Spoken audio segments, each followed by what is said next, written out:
Hello everyone! We're starting with a useful and completely undemanding the manufacturing process-wise thing. Holder for a bicycle pump. So for those who like cycling, this device is likely to be relevant. Now let's move on to the most important part. We'll need a Velcro tape, which can be found in any textile department. I'm sure everyone had to use it at least once in their life. Two strips made of hard synthetic fabric with different surfaces. On one, loops, on the other, teeny hooks. When pressed together, the hooks catch in the loops and the two pieces firmly fasten to each other. For our purpose, we need a piece no longer than 1 meter in length. The main fragment of the tape needs to be the length of the pump plus 5 centimeters from each end of it, cut from the hook side. The next batch of stripes we make from combined roof and soft sides. We need 6 of those, 4 long and 2 a bit shorter. And the last 2 stripes we cut from the soft tape. It may be difficult to understand and remember it all from the explanation alone, so just focus on the video, all proportions are perfectly visible in it. The same applies to the process of connecting them to understand the how of it. Watch the video series, it's all quite simply really. The resulting construction needs to be stapled or stitched with threads, and then with simple, more than logical actions, we hang the wool thing onto the frame of the bicycle. Voila! The pump holds, doesn't dangle, the fastening system doesn't look cumbersome. Considering the fact that it cost us pretty much nothing at all, this method is definitely worth trying out.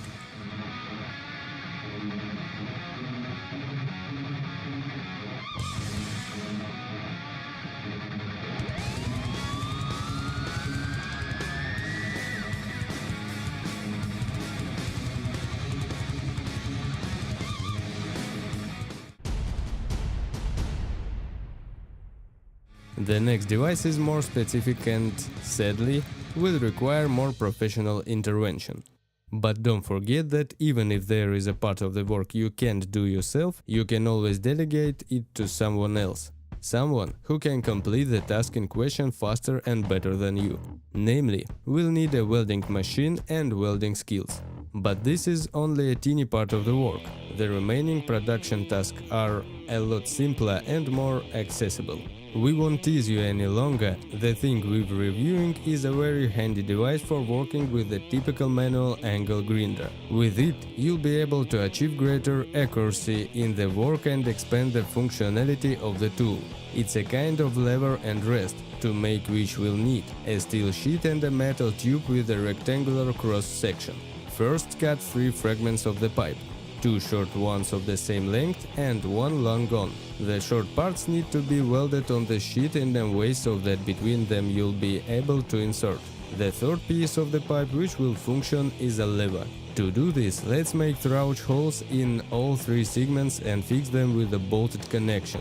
With some simple manipulation, using a spring we provide the lever with a smooth stroke, having drilled a through hole approximately in the middle of the lever. We set up fastener for the manual grinder. We also recommend to put some padding under the steel sheet, something like a sheet of chipboard. Now, sewing iron became much easier and, more importantly, safer.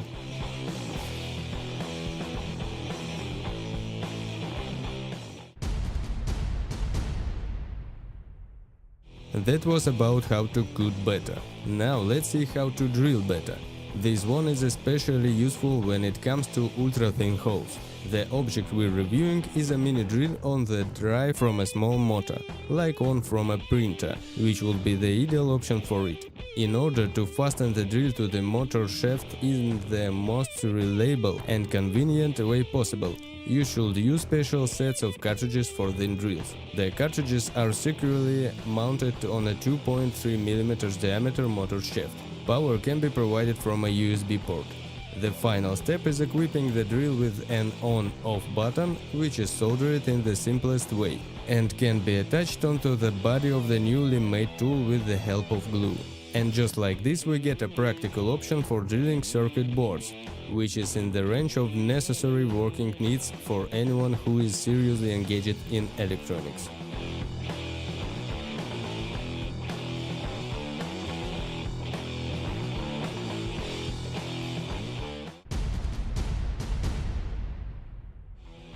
Now, we'll slightly relax the working atmosphere in the workshop with some creativity.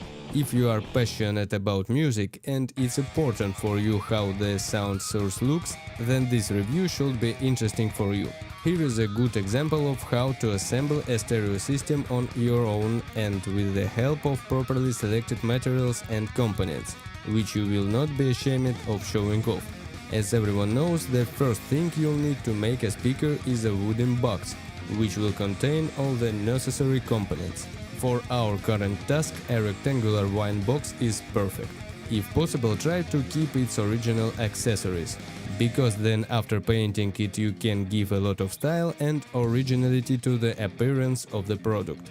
The feeling of the speaker you can select on the basis of personal preferences and needs, but in this implementation you'll at least need the speakers themselves, some passive radiators for the bass, an amplifier is a must too of course, and all kinds of small parts of the speaker, buttons, knobs and other electronics parts necessary for switching and proper operation of all elements of the system. The hardest part is to mark and prepare all the necessary holes in order to satisfully fit and fix everything inside the case. If you lack suitable nozzles for a drill to drill the holes of the desired diameter for the speakers, you can simply use an ordinary drill. Drill holes around the perimeter and cut the extra with a jigsaw.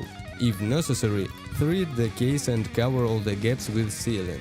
After you can paint it according to your preference. Here in the example the speaker is painted black, while the original fittings are red, making it looks very nice and stylish, so you can safely take the proposed palette as a sample. Assembly and installation instruction can be easily tracked in the video. To achieve the desired result of a near factory quality, it's necessary to do everything very carefully. External defects are unacceptable here. There shouldn't be any difficulties with finding components on the internet, there's always a huge selection. We offer but a few of them. Freedom for creativity abound, go for it. We wish you a pleasant experience and move on to the last item.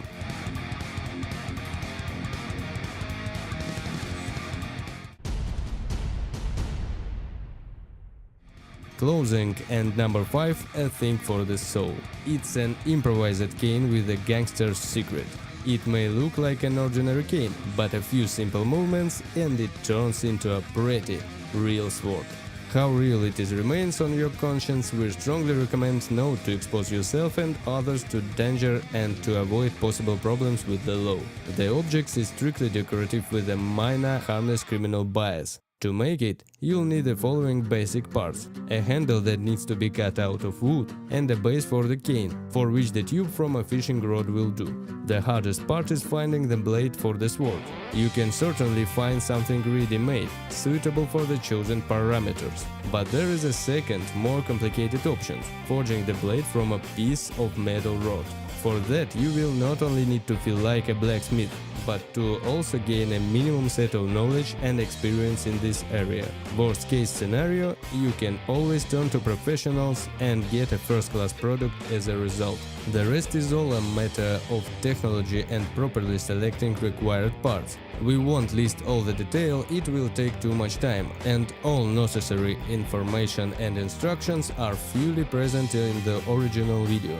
Making it brief, the fixing will consist of plumbing adapters with the desired thread. You connect all the parts, weld where necessary, glue on epoxy where necessary. You can use any nice looking sleeve as the lower scrubber of the cane. To pretty it up, you can try fitting the upper part with leather. The process is quite time consuming, but once you complete it, you'll get an excellent part accessory, part toy. And on this we say goodbye to you. Thank you to all who watched the video to the end, and we'll be very happy if any of these things turn out to be interesting and or useful to you. As you wish, put likes, make reposts, leave comments. See you again on the channel.